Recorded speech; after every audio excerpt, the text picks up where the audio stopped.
നീ എന്താണ് അവിടെ കിടന്ന് ഇറങ്ങുന്നേ? ഞാൻ പീരുമേട്ടെന്ന് ഇപ്പൊ വന്ന് കേറിയതേ ഉള്ളൂ. അതെന്തിനാ ഞാൻ ചോദിച്ചത്? അത് ഇവിടുത്തെ കാര്യങ്ങളൊക്കെ എന്തായിന്ന് അറിയാൻ. എന്തോന്നറിയാൻ? ഒരുത്തരും ഇങ്ങോട്ട് വരണ്ട. എന്റെ ഫ്രണ്ട് ജോർജൂട്ടിക്കും മനുഷ്യന്മാർക്കും താമസിക്കാൻ വേണ്ടി ഞാൻ ഉണ്ടാക്കിയ ഈ വീട് നിന്നെ പോലുള്ള അലവലാദികൾക്ക് കയറി നിറങ്ങാനുള്ളതല്ല.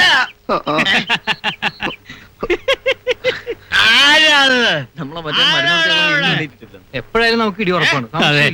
ആരാടാ മോളില്? അതൊരു പെയിന്ററാ, അല്ല ഇലക്ട്രീഷ്യൻ. അതെ, നമ്മുടെ ഒരു സ്വിച്ച് കേട് വന്നു, അത് നന്നാക്കാൻ വേണ്ടി വന്നതാണ്. ഒരു സ്വിച്ച് നന്നാക്കാൻ എന്തിനാടാ 3-4 പേര്? 3-4 പേരോ? എവിടെ? ദാ ഇവിടെ.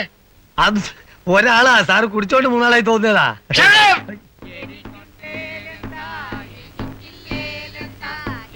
ആരാണ് അവിടെ പാടുന്നത്? അത് ആള് പാടുന്നതല്ല, റേഡിയോ ആണ്. റേഡിയോ ആണ്. അതെ സിലോണ്ടർ. അവിടെ റേഡിയോ ഇപ്പം വയ്ക്കാൻ ആരാടാ അവിടെ?